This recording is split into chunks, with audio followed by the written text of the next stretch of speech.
Let's record the opening. 3, 2, 1. Our focus on today's show involves a photo essay and interviews in the beleaguered city of Kiev in the Ukraine. However, we had a small problem during our layover in Frankfurt last night, where began during dinner at a nice restaurant. You see, that quickly led to schnapps, and you know the story. Anyway, to make a long story short, Harrison, our deep-throated announcer, met a lovely Belarusian gal. She looked sketchy to me, but you know Harrison. This morning he woke up and his pants, camera, and money were gone from his hotel room, and so was Natasha, and so were all of our passports, expense money, and rental car keys. So our broadcast is from Frankfurt, outside of this large men's store named Kleidungferdicke Manor, while Harrison buys some new trousers for the 20-hour bus ride to the Ukraine. So we'll pick up the ball tomorrow. In the meantime, Harrison, read the copy of your scripted newscast that you wrote on that napkin last night at that crazy strip joint. What was it called? Frauleins, Frankfurters, and Feathers? Fine, but edit out that opening. Our listeners are going to think that we're a bunch of fools, and they are right. Of course, Harrison, just jiving with you. Anyway, record the show now, and I'll fix it when we get to Kiev. Countdown 3, 2, 1.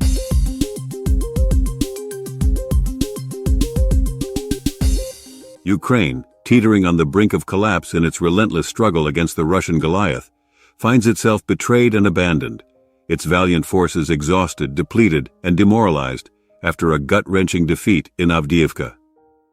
The United States, once a beacon of hope for oppressed nations, now wavers in the face of tyranny, as Congress, paralyzed by partisan bickering and beholden to the whims of a power-hungry demagogue, hesitates to provide crucial aid to Ukraine.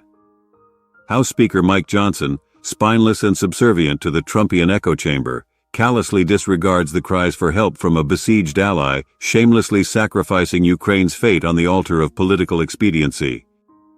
Despite the blood-soaked battlegrounds and the ever-looming specter of Russian aggression, Ukraine refuses to surrender, standing as a defiant symbol of resilience in the face of overwhelming odds.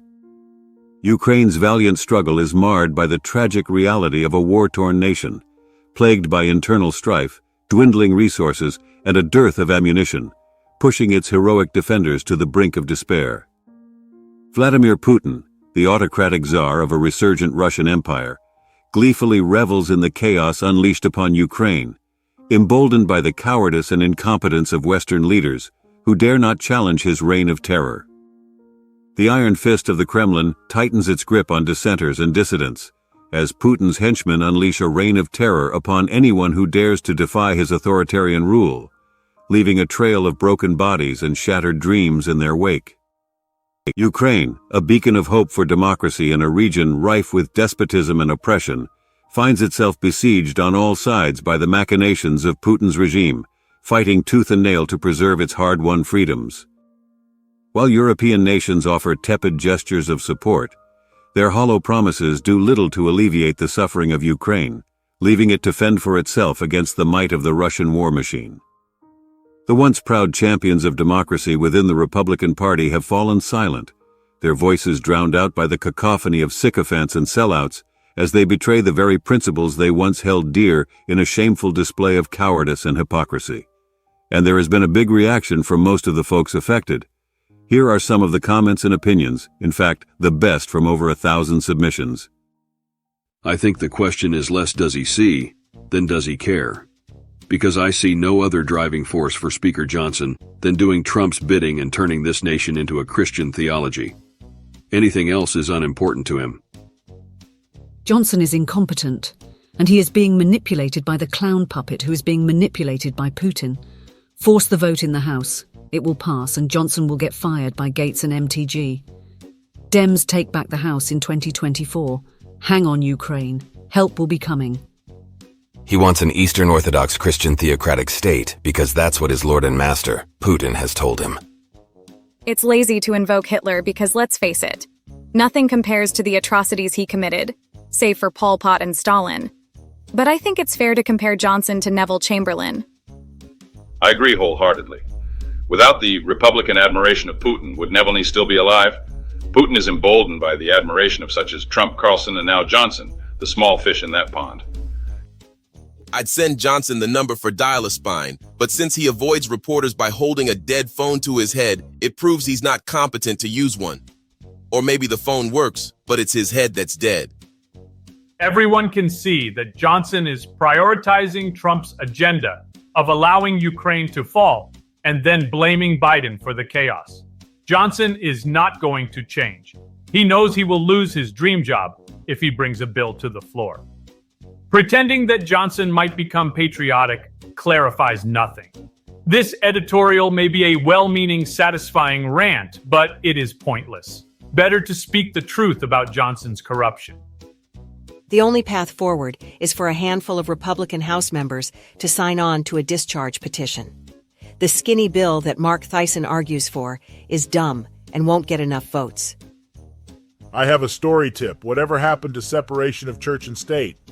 Since they are now fully integrated, maybe we could brainstorm and write something about how to separate them again. There's not just ideology at work here. I guarantee there is Russian money going into campaign funds or to PACs illegally. Johnson was nailed already in 2018 for taking Russian campaign money, and the NRA was confirmed to have taken Russian money prior to the 2016 election. I'd bet dollars to donuts that Putin and Xi are working in cahoots with the coyotes that bring immigrants to the border. They're doing it at the Finnish, Estonian, and Latvian borders. Republicans used to champion democratic values against the tyranny of the Soviet Union and Mr. Putin's Russia. Now they are literally lapdogs for Putin. This is shameful, despicable. How can Johnson and all of the other GOP members of the House face their children when they go home? This is simply immoral. As Republican insider and strategist Stuart Stevens wrote, it was all a lie. It was all posturing, propaganda, claims to fool people and lure them in with high-minded talk. In the 1950s, Joe McCarthy led the charge of lies, propaganda, and disinformation that Russians and communists were inside American government and within society. That was all lies, false, baseless accusations and smears to get power, take over the news, spread fear, hate, and rage. Now Republicans are spread Russian lies, propaganda, and disinformation. They work for Russia and Russian goals inside American government, working to harm America from within. But they still spread lies, smears, take over the news, spread fear, hate, and rage to get power. What happened to the Republican Party? Nothing. They have always been this way. Trump is the culmination of decades of GOP's anti-American, anti-allies efforts to destroy America from within and take over. They have always been immoral and full-on evil since the time of the robber barons.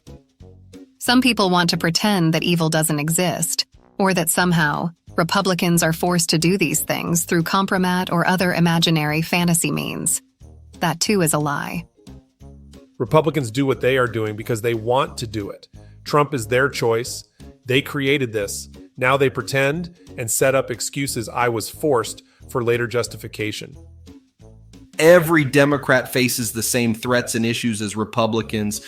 Every Republican in the House has caved to Russia and Trump because that is what they want to do. This is the face of evil. They willingly join evil with Putin and Trump.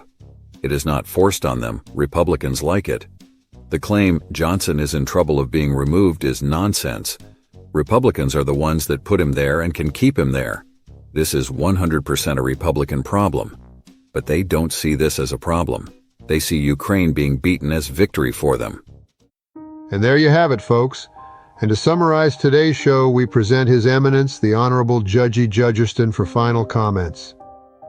The primary driving force behind Speaker Johnson's actions appears to be aligning with Trump's agenda and promoting a Christian theocratic state.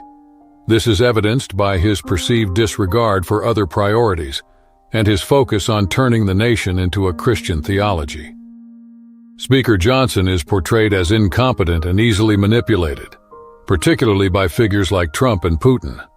Critics argue that he is being used as a pawn to further their agendas, such as undermining democracy and promoting Russian interests.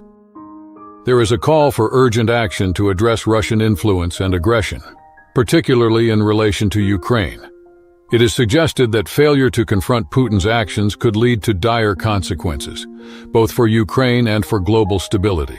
Additionally, there are suspicions of Russian involvement in American politics, including potential illegal campaign funding and collaboration with other hostile foreign powers.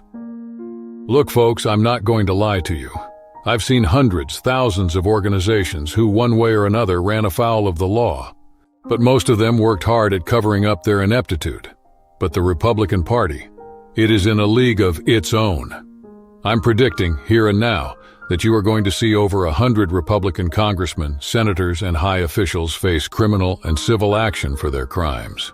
The Republican Party, well, the shell of the former Republican Party, really, will shrink to near nothing when all the co-conspirators are rooted out, and they will be identified, mark my words.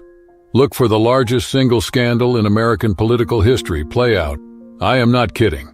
I know we have a two-party system, but there aren't going to be enough Republicans left after this to form any meaningful opposition to Democratic rule for quite some time. Have a great day. Thanks for that, Harrison. Gonna close now. Sorry we couldn't get to Kiev and show you some photos, but hey, tomorrow is another day. Harrison Judgy, load these cases into the bus. We've got many miles to go before we sleep. See you tomorrow from Kiev in the Ukraine. We hope.